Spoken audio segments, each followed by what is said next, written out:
Pero, por ejemplo, el financiamiento a organizaciones como las de Claudio X González, no. ¿Cómo se va a financiar desde Estados Unidos a una organización para golpear a un gobierno legal, legítimamente constituido en México?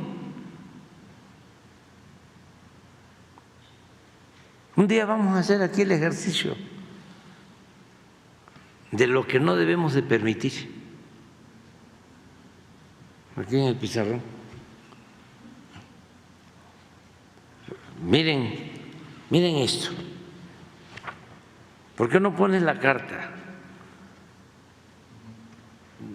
del jefe del Departamento de Estado del presidente Wilson, de cómo se valieron de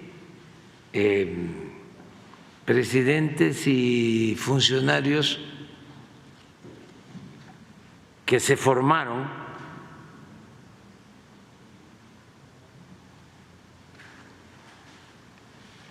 en las universidades de Estados Unidos y son los que ahora todavía les ayudan,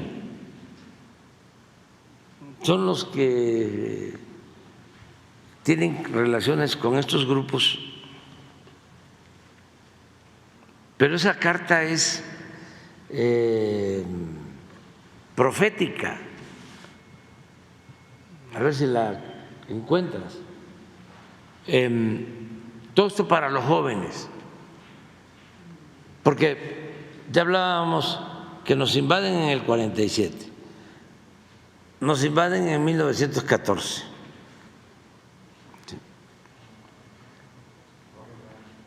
Luego, esto es posterior, esto es creo que en los años 30.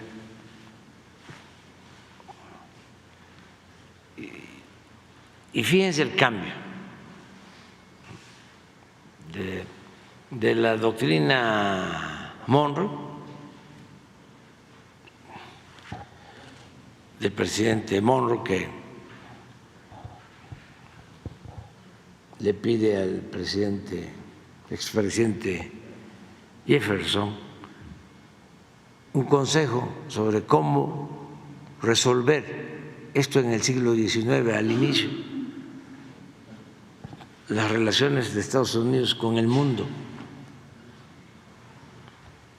y le dice, pues hay que cuidar nuestro espacio vital.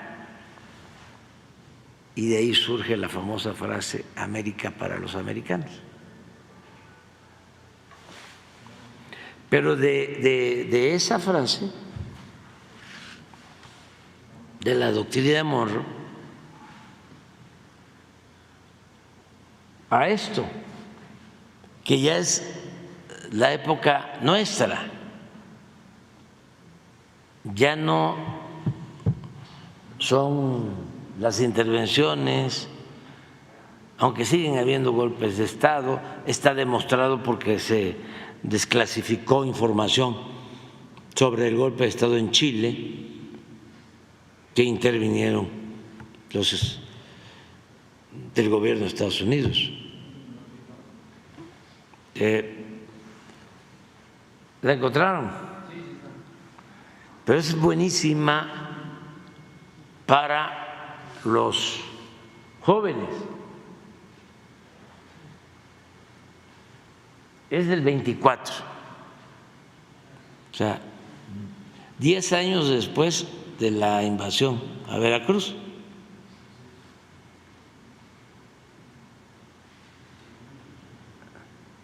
Robert Lansing era secretario de Estado del presidente Wilson. Y mira lo que le recomienda: tenemos que abandonar la idea de poner en la presidencia mexicana a un ciudadano americano, ya que eso conduciría otra vez a la guerra. La solución necesita de más tiempo. Debemos abrirle a los jóvenes mexicanos ambiciosos las puertas de nuestras universidades y hacer el esfuerzo de educarlos en el modo de vida americano, en nuestros valores y en el respeto del liderazgo de Estados Unidos.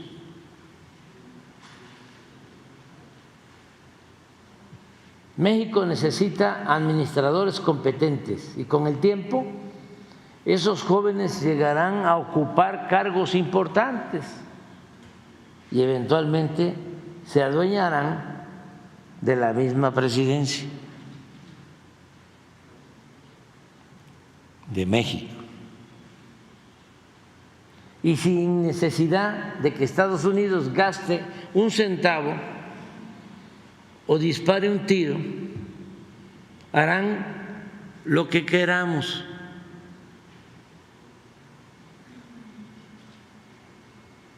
Y lo harán mejor y más radicalmente que lo que nosotros mismos podríamos haberlo hecho. Pasa el tiempo y ¿cuántos se formaron allá? En Harvard y en otras universidades del extranjero. Bueno, este es un tema interesante. ¿Cómo tenemos que garantizar nuestra relación? No podemos cerrarnos, no podemos romper, no podemos aislarnos. Es un hecho, una realidad, que tenemos 3.180 kilómetros de frontera por cuestiones de geopolítica. Con todo respeto, pues no es un país europeo, no es Brasil. Aquí nos tocó vivir. Entonces tenemos esa vecindad. Y además, si nos ponemos de acuerdo, como lo hemos hecho en los últimos tiempos, nos ayudamos mutuamente. Ya no se puede separarnos. Es bastante la integración en lo económico. Empresas. En México se producen muchas cosas que se consumen en Estados Unidos y se producen a buen precio, de manera competitiva. Se cierra la frontera y no se venden los carros que se producen en México en Estados Unidos. Tendrían ellos que pagar 10, 15 mil dólares más por vehículo.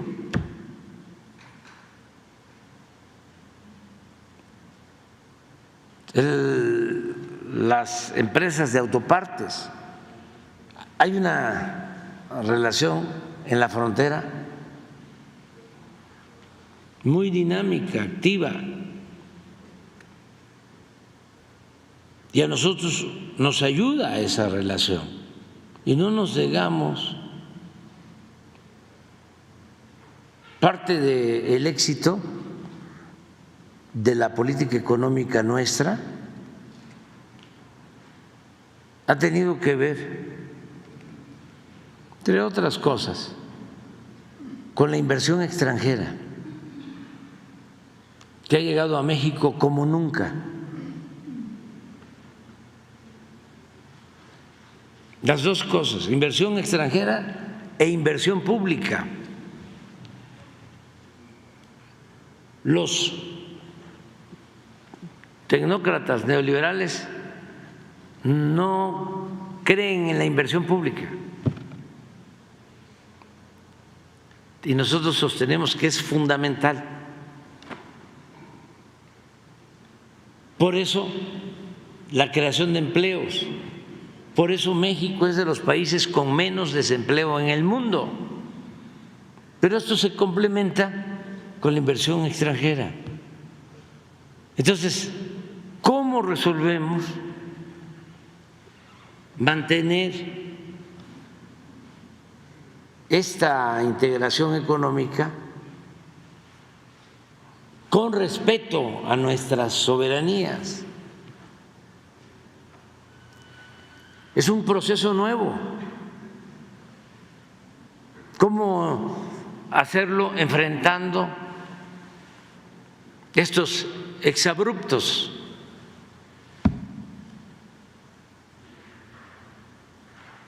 ¿Cómo los vamos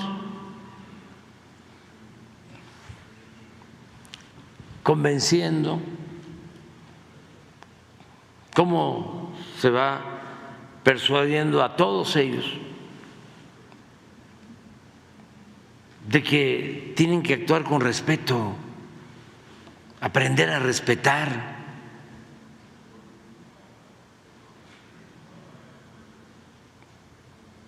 Es una labor y hacia adelante importantísima para los jóvenes, porque de eso depende el desarrollo, de eso depende el fortalecimiento de América del Norte, de toda América, el fortalecimiento de Estados Unidos y el fortalecimiento de México.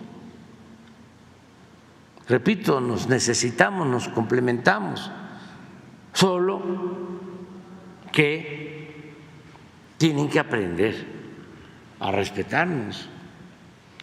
Y en esa discusión, presidente, pues que se entienda que no existe ningún gobierno mundial, que nadie ha elegido un gobierno del mundo y también que no existen leyes extraterritoriales, que en el caso de México nuestra legislación prohíbe a gobiernos extranjeros estar financiando organizaciones con fines políticos. Ya para nadie es un secreto que Mexicanos contra la Corrupción e Impunidad pues no tiene el interés legítimo de defender al pueblo, sino más bien de defender los intereses de un sector económico, y que eso pues está prohibido en nuestras leyes. Y hablando justo de este sector particularmente, hemos estado revisando en la revista Contralínea las fichas de la Dirección Federal de Seguridad que liberó en internet el Archivo General de la Nación, y nos llama la atención el archivo justamente que se hizo en los años de la década de los 70 a la década de los 80 sobre el empresario Claudio X González Laporte, el padre de Claudio X González Guajardo. En este expediente pues prácticamente se muestra a un empresario contrario al bienestar social. Para empezar, se revelan los diferentes procesos de huelga que estallaron en la transnacional Kimberly Clark entre 1976 y 1983, los trabajadores porque los estaban despidiendo masivamente y porque no les aumentaban el salario pues en los niveles que se necesitaban, porque se estaba transitando por una crisis económica importante. Además, se muestra en este mismo expediente que este empresario pues estaba en contra de la nacionalización de la banca que ocurrió en el sexenio de José López Portillo. Decía pues que no se debía de meter el Estado porque no les gusta el Estado-nación fortalecido y con esta característica del bienestar, sino les gusta el Estado mínimo donde los empresarios pues tengan control prácticamente del gobierno. Se mostró junto con otros empresarios de aquella época en contra de esta nacionalización. Se muestran fichas incluso de su relación cercanísima con el gobierno y particularmente con el presidente Miguel de la Madrid, donde desayunaban muy frecuentemente para discutir abiertamente la política económica de México en momentos donde se transitaba todavía por esta crisis, para que no ocurrieran nuevas nacionalizaciones, sino para que se siguiera beneficiando al sector empresarial. Y al mismo tiempo, en el momento del sismo de 1985, pues participó en la política pública de reconstrucción, que es lo que ellos quieren, ¿no? Siempre estar presentes desde el sector económico para apropiarse finalmente de los recursos económicos. Preguntarle, presidente, sobre esta visión que tienen todavía algunos empresarios, muy lamentable, que es contraria al bienestar social, que ellos solamente ven por sus propios intereses, porque en el caso particular de Claudio X González Laporte, y usted lo ha documentado perfectamente, participó en estas campañas de propaganda negra sobre el peligro para México en 2006, ha participado financiando a través de Kimberly Clark a Mexicanos contra la Corrupción e Impunidad, y en términos generales existe todavía un sector que no comprende dentro del grupo empresarial o del poder económico, que es uno de los poderes fácticos más importantes en México y me parece que en el mundo,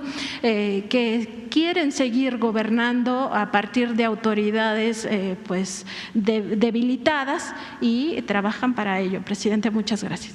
Sí, pero ya hemos hablado mucho de eso. Pues es un sector que se malacostumbraron, se sentían los dueños de México. Claudio X González, papá, fue asesor económico de Salinas. Es el que le recomendó la privatización de la industria eléctrica y él se quedó como accionista privado de una planta de energía eléctrica del extranjero, una sociedad con una empresa española. Y luego vino el fraude y él fue el promotor de la guerra sucia en mi contra. Incluso llegó a decir que si no podían vencernos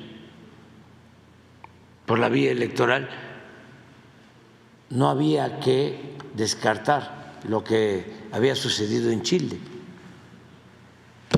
Así, una vez me tocó hablar con él y con un grupo de empresarios y él, me acuerdo de dos cosas. Primero, que por qué no se privatizaba el metro, era yo jefe de gobierno. Pues ya se imaginan lo que le contesté. Y lo otro, que por qué tenía yo a un comunista de secretario de Cultura, a mi maestro, ¿no? Extraordinario, gran intelectual, hombre consecuente, inteligentísimo, Enrique Sem. Pero ya con esto tiene la idea de cómo piensan.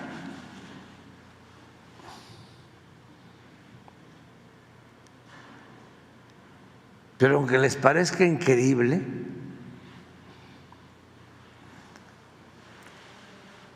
es mejor que el hijo.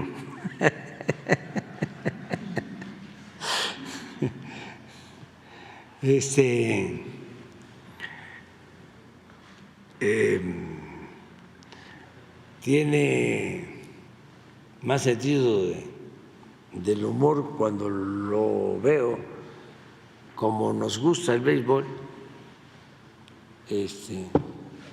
Siempre hablamos de béisbol y otras cosas, porque pues tampoco se trata de estarnos peleando.